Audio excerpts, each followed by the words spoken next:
Okay everyone, welcome to CE721. You can see on the board over there that I've opened up on the Moodle pages. Can you see the Moodle pages? Yeah.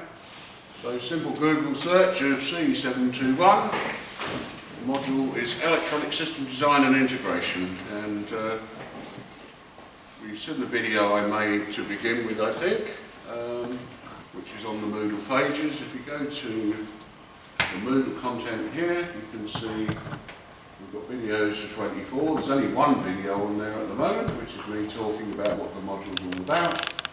And you can see that there's lots and lots and lots of videos from the previous years where you'll see lots of other students' projects and some pretty interesting stuff going on those. So feel free to browse back through the years. But what happens with the videos, we like videos in this module.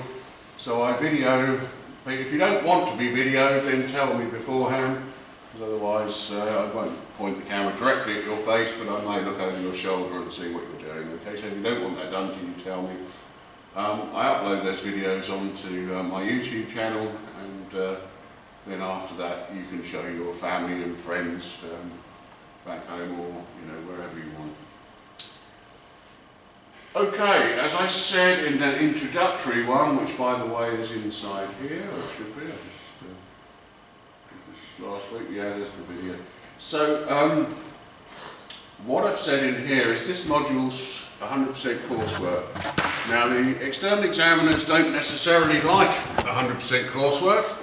I think the reason why is because people can cheat. Well, you can't cheat on my module because this one is so intense that we know who's working on what project, who's done what, and we actually get to remember every student which is on this. So there's 125, 130 this year. That's rather deceptive given that we've got half a dozen here at the moment.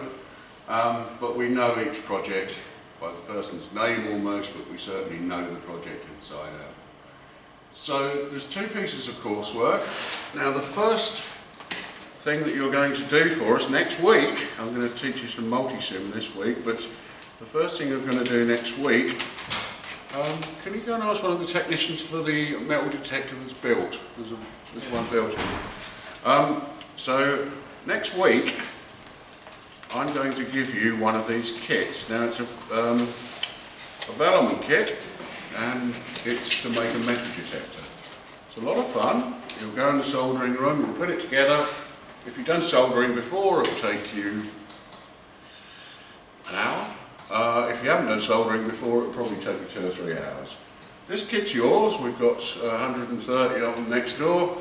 We give it to you, you keep it. You break it, we're not going to give you another one because we haven't got enough to give you another one. Can I get one? You can have one as well, yes, because you're auditing the module, so we've got enough for you two guys. You solder it together, you have a bit of fun, you get a working metal detector, you test it, and that's it, right? But this has a circuit diagram associated with it, so the first assignment is to take the circuit diagram, because obviously there's a PCB in here, to take that circuit diagram and build your own PCB from that circuit diagram. Now, this is what this module is all about. It's about the electronic design process. It's not about necessarily understanding how electronics works. That's a second thing. That's a secondary thing that comes after a lot of experience and a lot of time.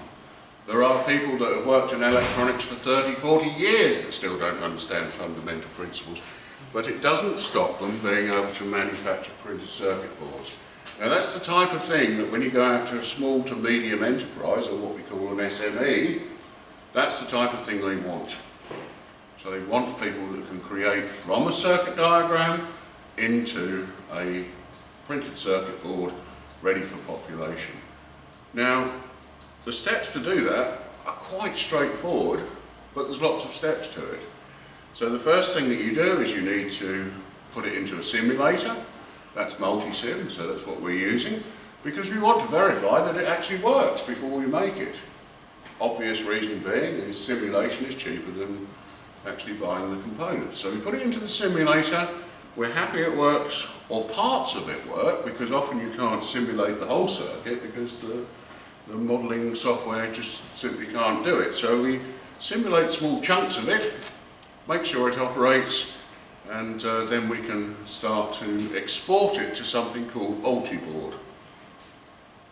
It goes out to Altiboard, which is also a National Instruments tool, and that's where we start to lay out where the components go. Now the biggest thing in this is what's called the footprints. So you've got a resistor on there, you've got a capacitor on there. They come in an almost infinite number of different sizes. Okay, so you've got to know what components you're buying before you can produce your printed circuit board. And that's one of the tricks associated with it.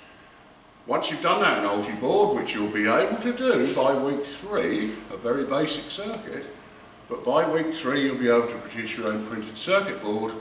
You then export the Gerber files and you send them off to a company. It's in China, but they've got branches all around the world, PCB Way, and PCB Way will manufacture those boards for you, and you'll have them back through your letterbox within about 3 days. And it's so cheap that we can't compete with it. We've got PCB manufacturing stuff downstairs, but there's no point in us using it because it's cheaper to get somebody else to do it than it is for us to provide the raw materials. And the quality of the boards is absolutely superb. So that's your first assignment. You take the circuit diagram that came from this, you design your own PCB, you test it, and you write me a report about what you've done. If you've got enough time, you can build another one that works on your PCB. That's up to you. You might get a few more marks if you do that. The second assignment is a circuit of your choosing that you do exactly the same thing with. You test, you make sure it operates correctly, you design the PCB, you send off to PCB Way, and again, if you wish to populate, in other words, put the components on the board, solder them in, and test it, then you have our blessing to do so. But the majority of the marks is going to come from the report and, you know, just the little tricks that you're going to tell me inside the report, which indicate to me that you understand what you're doing. And at the end of it, you're a PCB designer, right? Yeah.